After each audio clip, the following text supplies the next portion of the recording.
नमस्कार, मैं यशपाल हंस करनाल से। आशा है आप प्रसन्न होंगे, ईश्वर की कृपा होगी, माता सरस्वती की कृपा होगी, घर में धन और ऐश्वर्य होगा, परस्पर प्रेम बना होगा, बड़ों का आदर हो रहा होगा और घर में सुख समृद्धि होगी। इन्हीं बातों के साथ आज की चर्चा कोशिश करूँगा वीडियो छोटा बने ताकि आप देखें। थोड़ी सी बातें करता हूँ आज आपके साथ और इस संदर्भ के अंदर कि जो चीज़ें सुनता हूँ, जिन चीज़ों का पता लगता है कि ये व्याधियाँ चल रही हैं, इस प्रकार के प्रकोप लोगों पर हो रहे हैं, ये समय का खेल है। इसका कोई परिवर्तन तभी तक नहीं हो सकता जब तक हम खुद परिवर्तित ना हो जाएं। मेरे प्यारे बंधुओं, मैं आपसे सीधी आज व्यापार की चर्चा करने के लिए आया हूँ और आपको उपचार बताने के लिए आया हूँ कि आपकी सर्वाधिक प्रिय वस्तु का नाम उपचार है। मैं आपको निवेदन करूँगा, उपचार तो कीजिए, स्वयं को भी उपचारित कीजिए। अपनी उन हैबिट्स का त्याग कीजिएगा जो आपको पतन की ओर ले गई, या लगता है आपको कि मेरी फलां गलती हुई थी, उसका परिणाम दुखद आने वाले हैं, उसको दोबारा रिपीट मत कीजिएगा। आपको सबसे अच्छा ये बता रहा हूँ कि एक भूल जिसके परिणाम सामने आ चुके हों, उसे दोबारा कभी मत रिपीट करना। ये चीज़ें आप अच्छी तरह समझ सकते हैं कि हम कहाँ पर इनको रिपीट करते हैं। धन अर्जित करने के लिए हम ऐसे संसाधनों का प्रयोग कर जाते हैं जो सर्वदा वक्त की कसौटी पर बिल्कुल विपरीत चल रहे होते हैं। मैं आपको एक मूल मंत्र बताना चाहता हूँ कि धन एक ऐसी वस्तु का नाम है, ये कभी बिना मेहनत के नहीं आया करता। इसके लिए जिसे कहा जाता है ना कि पांडव क्यों हारे, पांडवों ने क्यों अपना साम्राज्य हारा, क्योंकि वो शकुनी की चाल में आ गए और शतरंज की गोटियां उन्हें लेकर बैठ गई। शतरंज की इन गोटियों से बचना और मेहनत पर विश्वास करना, आज दुनिया के बड़े बड़े लोग जिनको आप देखते हैं, जिनके बारे में आप सुनते हैं, चाहे वो हमारे रतन टाटा जी हों, वॉरेन बफेट हों, कोई हो, आप देखेंगे कि उनका पूरा जीवन जो था वो उन्होंने भले ही लोगों के लिए कुछ भी किया हो, लेकिन उनके पुरुषार्थ में कोई कमी नहीं थी और उनका सादा जीवन था। मैं वॉरेन बफेट की कथा पढ़ता हूँ कि जिसके पास बोइंग 707 बनाने की क्षमता तो थी और उसने बनाए और विश्व को दिए, लेकिन उसके अपने पास केवल 4 सूट थे। और वो अपनी बायोग्राफी के अंदर लिख रहे हैं कि मैंने आज से 30 वर्ष पहले जो कार ली थी, आज भी वही कार मेरे पास है। उन्होंने आगे क्या लिखा कि हर शुक्रवार की शाम को हम पति पत्नी उस कार में बैठकर शॉपिंग करने के लिए जाते हैं और हम वेजिटेबल्स या जो सामान हमारे को ग्रॉसरी वगैरह का चाहिए होता है हम लेकर आते हैं। दुनिया का उस ज़माने का सबसे रिचेस्ट पर्सन, इतनी सादगी, और जो 4 कमरे का घर उसके पास था, उसने अभी तक 90 वर्ष के हो गए, अभी तक तो परिवर्तित नहीं हुआ। कल का मैं कुछ कह नहीं सकता। प्यारे बंधुओं, रातों रात अमीर बनने की कोशिश ना करना। ये धन बड़ी बड़ी शरारत भरी चीज़ है। ये ओवरनाइट आता नहीं, लेकिन ओवरनाइट निकल ज़रूर जाता है। प्यारे बंधुओं, अगर आप दुकानदार हैं, मैं आज उसी चर्चा पर आ रहा हूँ, अगर आप दुकानदार हैं तो बड़े सचेत रहना। दुकानदारी बिजनेस का एक वो हिस्सा है जो हमें कहीं भी पहुँचा सकता है। अवनति उन्नति दोनों इसकी गोद में पलते हैं। याद रखना मेरी बात, एक व्यापारी की, दुकानदार की गोद के अंदर उसकी उन्नति भी पल रही होती है, अवनति भी पल रही होती है। कभी ऐसी भूल ना करना। और अगर आपके, मैं उपचार पर आ रहा हूँ, अगर आपके व्यापार के अंदर निरंतर घाटे आ रहे हैं और आप लॉसेस में जा रहे हैं, कर्जे में जा रहे हैं, तो मेरी इस बात का ध्यान रखना। आप प्रातःकाल दुकान खोलने पर पहले प्रणाम कीजिएगा, उस शटर को प्रणाम कीजिएगा जिसके अंदर आपने प्रवेश करना है, और अंदर जाकर माता लक्ष्मी का स्वरूप जो रखा हुआ हो पहले से, उसके आगे 2 घंटे के लिए दीपक जलाना, बहुत लंबे समय के लिए नहीं, दीपक जलाना और उसको प्रणाम करके अपनी सीट पर बाद में पहले बैठिए, फिर उसको ऑफ कर, इतना ही तेल डालिए उसके अंदर कि 2 घंटे चले, ज़्यादा देर तक नहीं, क्योंकि हम ये समझते हैं कि अग्नि किसी की मित्र नहीं है। इसको बहुत लंबे तक जलाने से कई बार आदमी भूल भी जाता है, ऐसा काम न करना। चलाना, और मैं आपको बताता हूँ, अपने घर के अपनी दुकान के अंदर उड़द की दाल को थोड़ी सी डालिएगा और फिर उसे समेट लीजिएगा, उसे समेट लीजिएगा। थोड़ी सी काली मिर्च भी हो तो बहुत अच्छा है। ये आपके व्यापार की वृद्धि के लिए मैं आपको बता रहा हूँ कि थोड़ी सी काली मिर्च, 4 5 10 दाने और 10 एक दाने उड़द की दाल के, दोनों को वहाँ भूमि पर रखिएगा और उसको एज इट इज़ उठा लीजिएगा और किसी दिन जाकर कट्ठा नदी में प्रवाहित कर देना। ज़मीन में खड्डे खोद कर डालने का प्रावधान है, लेकिन मैं उचित समझता हूँ कि इसे महाराज इंद्र अर्थात जल के अर्पित कर दिया जाए कि मेरे कारोबार में वृद्धि दो। हे इंद्र, आप धन और दौलत के मालिक हैं, मेरे कारोबार में वृद्धि कीजिए। प्यारे बंधुओं, मैं आपको ये बताना चाहता हूँ कि माता सरस्वती, माता लक्ष्मी, जिसका स्वरूप आप अपनी दुकान पर रखें, उसको केसर का तिलक करें, बिल्कुल कीजिए। माता सरस्वती को केसर का तिलक कीजिए। और आपको कुछ मैं आज ऐसे बता रहा हूँ उपाय जो वास्तु से नहीं लेकिन वास्तविकता से ज़रूर हैं, ज़िंदगी की असलियत से ज़रूर हैं। जैसा जैसा हम अपने आसपास का सिस्टम बनाते हैं वही हमारे भाग्य का एक लक्षण बन जाता है। जिन लोगों के घरों के अंदर, देखो मैं आपको बताया करता हूँ कि अगर पैसा घट रहा है तो कहीं ना कहीं आपके विवाद चल रहे हैं, चाहे वो आपके पार्टनर्स के साथ हैं, चाहे आपके भाइयों के साथ हैं, चाहे पति पत्नी के बीच में है, चाहे पिता पुत्र के बीच में है, विवाद तो चल रहे हैं। तब लक्ष्मी भागने की कोशिश करती है कि मैं इस घर को छोड़ दूँ। लक्ष्मी चंचला ज़रूर है, हम कहते हैं लक्ष्मी चंचल है जी, आज से स्लिप कर जाती है जी, चली जाती है जी। तो मैं कहता हूँ कि आप इसको स्लिप ना होने दीजिए। आपको मैंने एक बार पहले भी बहुत पहले बताया था, आपको शायद 2-3 महीने का कोई मेरा वीडियो पेंडिंग था, मैं उसको देख रहा था। उसमें मैंने स्पष्ट तौर पर कह रखा है कि अपने घर के अंदर हिंसात्मक चित्र मत लगाई, क्योंकि लक्ष्मी प्यार की मित्र है, लक्ष्मी स्नेह का सूचक है, लक्ष्मी आनंद का सूचक है, सुखों का सूचक है। हिंसात्मक चित्र, कहीं शेर का चित्र लगा दिया, कहीं शेर शिकार कर रहा है चित्र लगा दिया, कहीं वो चित्र लगा दिए जहाँ युद्ध हो रहे हैं, ऐसे चित्रों को हटाइए और उनकी जगह आप सीनरीज लगाइए। देवताओं के चित्र तो हम लगाते हैं, आप भी लगाइएगा। माता लक्ष्मी का चित्र लगाइए, गणेश जी का लगाइए, शिव जी का लगाइए, हनुमान जी का ज़रूर लगाइए। मैं आज थोड़ी सी मंगल पर चर्चा करूंगा। मंगल हनुमान जी का रूप है, और माँ सरस्वती का भी लगाइएगा।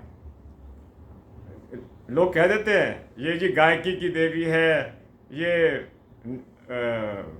ज्ञान की देवी है। अजी साहब, ज्ञान आने के बाद धन स्वयं में आता है। ये लक्ष्मी का, सरस्वती को एक वचन था, सरस्वती का वचन था लक्ष्मी को कि तीनों बहनें हैं ये, माता सरस्वती भी, लक्ष्मी भी, माता काली भी, कि जहाँ पर सरस्वती जाएगी लक्ष्मी को वहाँ आना ही पड़ेगा। जहाँ उन्होंने कहा मैं जाऊँगी वहाँ लक्ष्मी तेरे को आना ही पड़ेगा, तुम जहाँ जाए मेरी इच्छा है कि मैं वहाँ आऊँ कि ना आऊँ। और जहाँ पर लक्ष्मी पहुँच जाती है और सरस्वती नहीं जाती, उस घर में लक्ष्मी आकर भी निकल जाती, गलतियों के कारण, त्रुटियों के कारण, गलत इन्वेस्टमेंट के कारण, गलत सोच के कारण, रातों रात अमीर बनने के कारण। रातों रात अमीर बनना, अरे मैं देखता हूँ लोगों को, मैं वॉरेन बफेट की कहानी कुछ देर पहले पढ़ रहा था, वही मेरे दिमाग में घूम रही है अब तक, कि 90 वर्ष के करीब ये व्यक्ति जो बचपन में लोगों के घरों में अखबार फेंका करता था, अखबार फेंकनी, और वहाँ से उसने पढ़ना शुरू किया शेयर मार्केट को। वो शेयर मार्केट का काम भी चलता रहा, लेकिन उसके बाद उसने मैन्युफैक्चरिंग शुरू कर दी और वो इंडस्ट्री का मालिक बना। और उस इंडस्ट्री से उसने बोइंग 707 तक बना के दिखा दिए, और अभी वो कहता है कि मेरा कोई चैप्टर बंद नहीं हुआ। तो मैं वही कहता हूँ कि अगर आपके भाग्य में लक्ष्मी लिखी हुई है, उसे सीधे तरीके से आने दीजिए, उसको गोल बोल तरीक़ों से मत लाइएगा। मेरे प्यारे बंधुओं, मैं आपको अक्सर कहा करता हूँ, आज फिर दोहरा रहा हूँ कि हिंसात्मक चित्रों को हटाइए, सीनरीज लगाइए, सुंदर सुंदर सीनरीज लगाइए, और सुंदर सुंदर फोटोएं लगाइए देवी देवताओं की। और याद रखना, लोग कहते हैं कि नहीं, मैं कहता हूँ मेरे पूजा स्थल पर मेरी आँख खुलने के बाद मुझे जिसके पहले दर्शन होते हैं वो मेरे दिवंगत माता और पिता है। और जिस दिन मैं महसूस करता हूँ कि आज उनको प्रणाम नहीं किया, मैं थोड़ा सा अपने आप को एम्प्टी, खाली सा महसूस करता हूँ कि जिनके द्वारा मेरा जन्म हुआ, मेरा पहला प्रणाम उन्हीं को है। अगर कोई व्यक्ति अपने माता पिता के साथ संबंध अच्छे ना रखे और वो ये कहें कि देवता उसके साथ अच्छे संबंध रखेंगे, इस संभावना से मैं पूर्णतया इनकार करता हूँ। और मुझे एक बात और याद आ रही है, बातें बहुत याद आती हैं। सुबह का समय होता है, यज्ञ करके उठता हूँ तो पहले आपके पास आता हूँ और परमात्मा से कहता हूँ मैं तो यज्ञ करता ही रहूँ, परमात्मा करे कि जिनको मेरे यज्ञ की कुछ ज़रूरत है उसका कुछ भाग उन्हें भी दे देना, मैं और करता रहूँगा। मेरे प्यारे बंधुओं, मैंने आपको कहा था कि अपने शयन कक्ष के अंदर कभी देवताओं के और अपने माता पिता के स्वरूप मत लगाना, यह खुलेआम उनका अपमान है।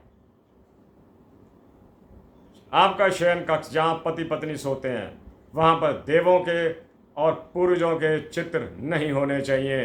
अगर ऐसी स्थिति रही तो लक्ष्मी के गमन का सोच लीजिए, वो किसी क्षण भी आपको छोड़कर जा सकती। और मैं हर एक से कहता हूँ कि पहली चीज़ जो किसी को ना छोड़े, जिसका मैं भुक्तभोगी हूँ, वो है उत्तम स्वास्थ्य। उत्तम स्वास्थ्य किसी को ना छोड़े। मैं कहता हूँ लक्ष्मी घट जाए कोई बात नहीं, सेहत नहीं घटनी चाहिए। ये बहुत बड़ी एक हमारे पास एक ऐसी वस्तु है जिसके बल पर ही हमें हर चीज़ करने का साहस मिलता है। अगर धन ना घर में हमारे पास सेहत ना हो, धन के कुछ भी पड़ा हो हमारे पास, अच्छा तभी लगेगा जब हमारी सेहत ठीक होगी। आजमा के देख लेना, भगवान आपको सुखी रखे। मैं इस पीड़ा को जानता हूँ। मेरे प्यारे बंधुओं, मैं आपसे एक बात और कहता हूँ, और मैं देख रहा हूँ 12 मिनट हो गए हैं, आप बटन ना बंद करना कृपया, सुनते रहना। थक जाता है आदमी, थक जाता है, रोज़ रोज़ सुनकर थक जाता है। थकिएगा नहीं, ये बातें आपके काम की हैं। मकान बनवाते हैं हम बड़े शौक़ से, बस उस वक़्त कलाकारी दिखाया करो अपनी। कोई मेरे को जो सबसे अच्छे मेरे को वास्तु के एक्सपर्ट ज़िंदगी में मिले हैं, उन्होंने एक बात कह के चकित कर दिया था कि आप घर में चाहे 2 कमरे बनाओ, चाहे 4 बनाओ, चाहे कितने मर्जी बनाओ, ध्यान रखना कि आपके हर कमरे के अंदर प्राकृतिक रूप के अंदर रोशनी आनी चाहिए। हम एक कमरा बढ़ाने के लिए 4 कमरों की लाइट ही ख़त्म कर देते हैं, फिर ट्यूबें जल के काम चल रहा होता है जी, लाइट जल रही है तो पढ़ रहे हैं। इतनी रोशनी होनी चाहिए कि आपको अपने कमरे में अपनी मेज़ों के ठुड्डे लगने शुरू ना हो जाए। ये बड़ी भारी भूल हो रही है। और मैं बताया करता हूँ कि घर के अंदर हमारी सीढ़ियाँ हमारे सबसे प्रबल ग्रह बुध का निरूपक हैं। अगर आप सीढ़ियाँ बनाने में कोई दोष लग गए तो आप समझ लेना कि सीढ़ियों से अगर आपको वो तुड़वानी पड़ गई सीढ़ियाँ, तो पूरा मकान ही डिमोलिश करना पड़ेगा। सीढ़ियों का ऐसा कुछ प्रभाव है जो मैंने कई घरों के अंदर देखा।